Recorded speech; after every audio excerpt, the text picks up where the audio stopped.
시청자 여러분, 안녕하십니까? 여기는 이영기의 독일 이야기 TV입니다. 오늘은 어떤 제목이냐 하면은 루터의 종교개혁과 독일어 성경. 루터의 종교개혁과 독일어 성경. 2017년 루터의 종교개혁 500주년을 기념했죠. 그 후 이제 3년이 흐른 셈이네요. 그러니까 루터가 종교개혁한 지 지금 503년이 흐르는 셈입니다. 500주년을 기념하기 위해서 독일에서는 이날을 공휴일로 했죠. 근데 오늘은 일요일입니다. 일요일이 아니었더라면 많은 사람들이 좋아했을 거라고 생각합니다. 500년의 세월이 흘렀어요. 사실 우리가 세계를 이제 하나로 볼 때, 사실 우리 인류가 태어나서는 몇만 년도 되겠습니다만은 사실상 우리가 우리 인류 역사를 보면은 사실상 한 500년 전부터의 역사가 본격적인 세계 차원에서 역사가 아닌가. 그렇게 생각이 됩니다. 그렇게 먼 옛날 얘기가 아니에요. 어떻게 보면 어제 얘기처럼도 들려요. 자, 루터가 종교개혁을 왜 하려고 했을까요? 그때 당시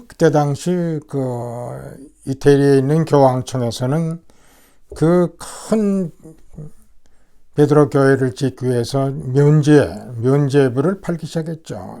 자금을 마련하기 위해서 이제 면죄부. 근데 면죄부 종류만 해도 한 12가지가 된답니다.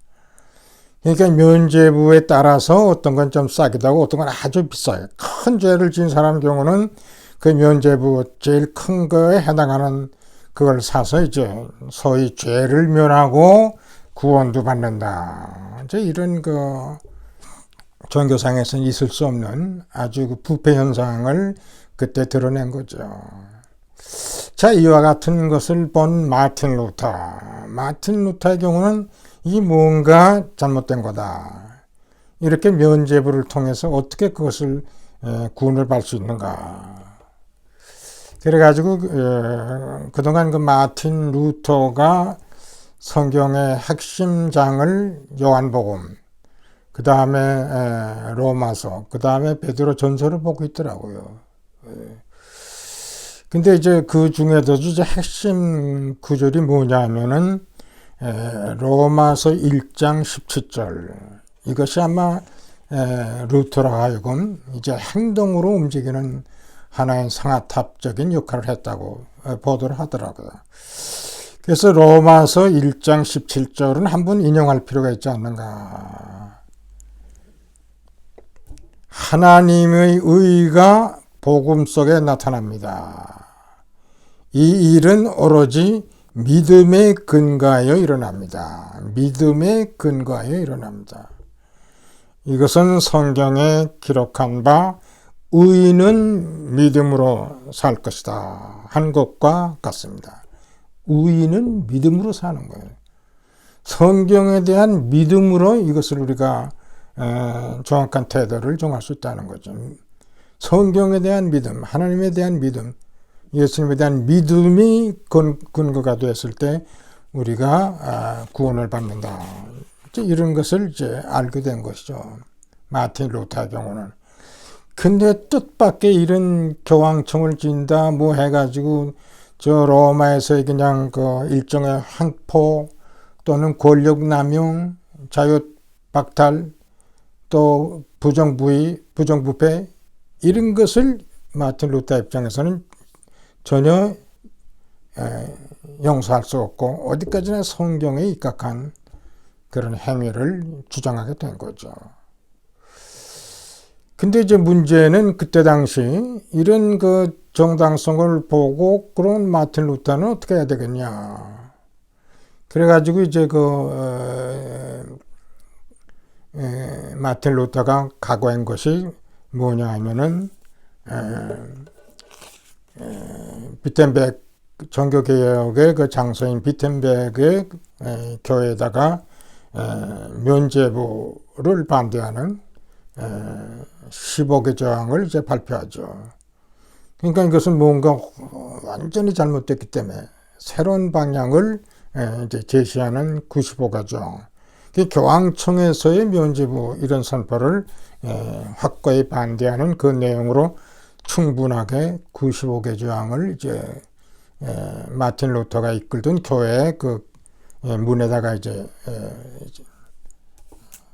그걸 이제 박아서 이제 대외적으로 공개를 하는 겁니다. 그래서 제가 마틴 루터 종교개혁 지역인 비텐베르를 제가 2017년 제 두 누이 동생 또 제 누이 동생의 딸 또 우리 와이프 해가지고 2017년 저희가 비텐베르에 있는 그 현장을 한번 답사했어요. 답사해가지고 종교개혁의 의미가 뭔가 이렇게 갔다 왔습니다만은 어디까지나 믿음을 근거로 한 종교개혁이 돼야지 이런 그 면죄부를 통한 이런 것은 있을 수 없다. 해가지고 이 너무나 유명한 95개 조항은 이제 마틴 루터의 종교개혁과 아주 밀접한 관계, 신학계에서도 많이 그것을 중요시 여기고 지금까지도 그 의미를 찾는데 이 95개 조항을 많이 참조하는 거죠. 저도 2017년 현지를 제가 가서 이 95개 조항의 책자를 조그마한 책자를 또 별도로 팔더라고요. 그래서 제가 이것을 샀는데 여기 저기 밑에 뭐가 써 있냐면은 시편 118장 17절이 써 있어요. 그게 뭐라고 써 있냐면은 Ich werde nicht sterben, sondern leben und des Herrn Werke verkündigen. 우리나라 말로 말하면 뭐냐면 나는 죽지 않고 살아서 주님께서 하신 일을 선포하겠다. 이렇게 맹세하는 거예요. 뭔가 주님께서 하신 일을 나는 선포해야 되겠다 하는 의무를 갖는 거죠. 이 중대한 의미를 갖고 마틴 루터가 시행에 착수한 것이 그동안의 히브리, 그동안의 라조노, 그동안의 그리스 이런 성경을 이제 독일말로 번역을 하겠다 해가지고 독일말로 성경을 번역합니다. 3개월 채 못해가지고 신약을 전부 독일말로 번역을 하죠. 이 마틴 루터가 그 당시에 그 생명의 위험을 이제 느끼면서 바트부르크라는 성으로 피신을 해가지고 조그마한 골방에 앉아서 주야로 성경을 번역하게 되는 겁니다. 이 바트부르크는 지금도 좋은 여행의 목표지가 되고 있어요. 튜링겐 주의 한 성인데 저도 한 5년 전에 갔다 왔나요? 쭉 바트부르크 성에 올라가면 쭉 넓게 아주 평야가 전개되고 굉장히 아름다운 지역으로 제가 기억을 합니다. 그래서 독일에 오시면은 꼭 비텐베르 또는 이 바트부르크 성경을 번역한 곳을 방문하는 것도 좋은 그 교훈이 되리라 생각합니다. 여기서 3개월 채 못된 가운데 독일말로 성경을 번역을 했어요. 독일말로 성경을 번역을 해야 독일 국민들에게 전파할 수 있잖아요. 이 면죄부를 통한 부패, 종교의 부패상을 뭔가 깨고 독일 국민들에게 계몽을 하고 문화혁명을 하고 뭔가를 알리려면은 독일말로 성경을 번역해야겠다 해가지고 독일말 성경이 번역됩니다. 근데 이것이 큰 구해 독일 나라의 발전에 큰 도움이 된다고 저는 봅니다. 엄청난 도움이 되는 거예요. 우선 그릇된 성경 해석서는 교황청의 이 잘못을 뜯어고치면서 그 종교개혁의 의미를 최우선적으로 자위해 둡니다. 교황청의 그 횡포에서부터 우리는 자유로운 몸이 되는 거예요. 한 기독교인의 자유, 또 기독교 전체의 자유를 여기서 찾게 되는 거죠.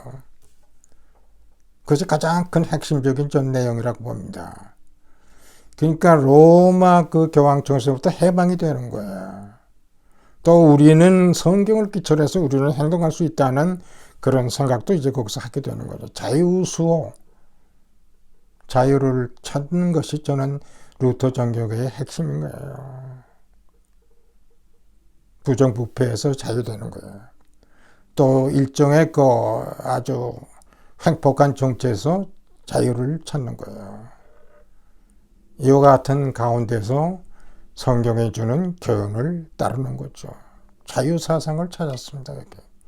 이것은 구독일 발전에 엄청난 사건이 된다고 합니다. 그 다음에 독일어 성경으로 인연해서 그동안 많은 방언으로 흩어졌던 이 독일어, 여러 독일어들을 하나로 통일된 독일어로 묶어버리는 거예요. 소위 표준어 독일어를 만든 셈이죠.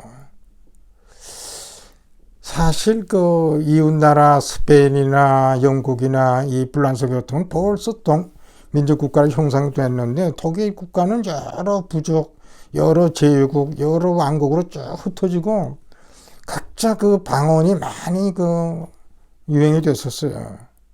근데 그 영향은 제가 보기엔 지금도 아주 완전히 사라진 건 아니에요. 제가 지금 사는 함부르크 이 지역이 그 프라도이치라 해가지고 프라저민이라 해가지고 이건 완전히 그 이제 표준어 독일하고 완전히 달라요. 그러니까 그쪽 독일어 그쪽 그거를 연구하는 언어학자들은 물론이지. 전 독일에 아직도 그 방언이 굉장히 많이 흩어져 있어요. 그래도 마틴 루터가 언어를 통일한 것은 굉장히 큰 업적이에요. 근데 뭘로요? 독일어 성경으로 표준어를 만들어 온 거예요. 엄청난 사건입니다, 이게. 자, 언어가 전체적으로 독일을 이제 규합을 하니까 이 괴테가 말한 것처럼 이 루터를 통해서 독일 민족이 한 민족이 형성됐다는 거예요. 그만큼 성경의 위력이 굉장한 그 효과를 본 거죠. 독일이 하나로 묶어지는 거예요. 그래가지고 이제 19세기 들어오면서 이제 나중에 1871년 드디어 39개국으로 형성됐던 독일 여러 나라를 하나로 묶는 통일을 이제 비스마크가 이제 한 셈이죠. 그게 1871년 제가 지난번에 말씀드렸습니다. 이 성경의 구절이 통일되고 독일말이 형성되면서 서로가 언어 소통에 지장이 없다 보니까 자연히 독일 국민들도 이웃 나라와 같이 하나의 민족이 되는 거죠. 이게 루터에 의해서 이루어진 겁니다. 그만큼 성경의 힘이 얼마나 크다는 걸 우리가 알 수 있는 겁니다. 자, 이런 성경의 힘으로 독일이 점점 통일되면서 앞으로의 이웃 나라들과 경쟁할 수 있는 그런 조건을 이제 형성하게 되는 거죠. 성경에서 마틴 루터는 종교개혁의 정당성을 찾았어요. 또 성경을 독일어로 번역하면서 독일 민족의 규합을 이끌어낸 그야말로 독일 역사에서 참 마틴 루터는 혁혁한 하나의 개혁가, 심지어는 혁명가도 되지 않았나 그런 생각이 듭니다. 사실 독일의 발전은 루터 그 당시 그러니까 그 이후로부터 지금 500년 전 얘기예요. 그래서 지금까지 이어져 오는 겁니다. 성경의 믿음으로 종교개혁도 했지만 성경의 독일 번역으로 독일 민족을 하나를 이끈 장본인 마틴 루터. 사실 이런 사실을 쭉 보면서 성경의 힘이라는 게 얼마나 큰가. 제가 특별히 제가 얘기하고 싶은 것은 여기에 슈피겔 잡지가 있어요. 지난번에도 잠깐 얘기했습니다만 슈피겔 잡지는 슈피겔은 고을이에요. 고을. 근데 슈피겔의 그 기본적인 사고방식은 left 리버럴이에요. 자유적이에요. 그러니까 보수 언론이 아니에요. 그래서 젊은이들이 읽기를 좋아하고 지식인들이 많이 읽습니다. 정부에 아주 비판도 많이 하는 자, 그런 잡지사에서 기독교에 대한 그 잡지, 특별 잡지를 많이 내더라고요. 많이 내는데 그 중에서 성경이라는 그 잡지를 낸 것을 제가 쭉 보았는데 그 슈피겔 잡지에서 성경이 세계 책 중에서 가장 강력한 책이다. 이렇게 선포를 하고 있어요. 가장 강력한 책이다. 그리고 전후 그 슈피겔을 발행했던 루돌프 아구슈타인. 이 사람이 뭐라고 그랬냐면 2000년도 예수 탄생일을 기해서 그동안 역사에서 국가와 종교 간의 싸움에서 나폴레온도 히틀러도 호네카도 다 망했다. 이런 얘기를 하더라고. 그 얘기는 무엇입니까? 종교와 국가 간의 싸움에서 종교를 탄압하는 국가는 그 국가는 망한다는 얘기로 우리는 해석됐죠. 종교를 탄압하는 국가는 역사 발전에서 다 망했다 이거예요. 저는 이 목소리가 굉장히 저에게는 아주 마음에 와닿았더라고요. 종교를 탄압하는 국가는 망한다. 역사적인 사실이다. 오늘날 종교를 가장 탄압하는 국가가 어디입니까? 북한 아니겠어요? 북한도 마틴 루터 입장에서 보면은 이제 망할 수밖에 없는 거죠. 종교를 제일 많이 탄압하는 거야. 그러나 우리가 통일을 할 수 있는 힘은 어디서 찾을까요? 전 성경에서 찾을 수 있다고 봅니다. 그동안 우리나라 교회에서 중국으로 넘어오는 탈북자들을 많이 구제하기 위해서 많이 활동한 걸 제가 알고 지금도 활동하고 있다고 봅니다. 국동방송, 제가 한국에 있을 때 국동방송을 아주 들었어요. 그때 북한에 대한 전도를 많이 하더라고. 저는 아주 좋다고 봐요. 북한을 우리가 구해야죠. 근데 우리의 통일도 과거의 통일처럼 독일이 동독에서의 그 평화혁명을 일으키고 그 역할을 크게 한 것이 니크라이 교회입니다. 당시 담임 목사 크리스찬 퓨라가 모든 것은 교회에서부터 일어나고 교회에서부터 독일 통일을 일으키는데 공로를 세웠다고 그가 그의 자서전에서 피력하고 있는 겁니다. 저는 우리의 통일도 우리 기독교의 힘에서 나오지 않겠나. 저는 그렇게 봅니다.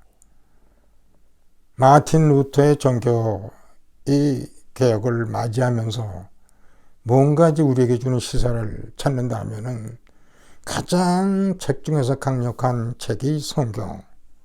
성령에서 오는 힘으로 우리 기독교인들의 노력으로 궁극적으로는 독일의 경우처럼 우리의 통일도 찾을 수 있지 않나 이렇게 생각합니다. 믿음에서 오는 힘. 이 당시에 그 교황은 믿음에서 오는 것보다는 그냥 현실 세계에서 자기들의 부귀와 어떤 돈 욕심에서 면죄부라는 있을 수 없는 것을 퍼뜨리면서 결국은 마틴 루터로 하여금 종교개혁을 하도록 하지 않았습니까? 그런 것을 우리는 마틴 루터 종교개혁의 날을 맞이하면서 우리에게 주는 교훈이 뭔가? 마틴 루터 종교개혁의 가장 핵심적인 우리에게 주는 교훈은 저는 자유라고 봅니다. 자유가 우리에게 주는 가장 큰 힘이고 자유를 토대로 할 때 뭐든지 우리가 할 수 있다는 그런 믿음을 확고히 우리는 가질 필요가 있지 않나 그렇게 생각합니다. 경청해 주셔서 감사합니다.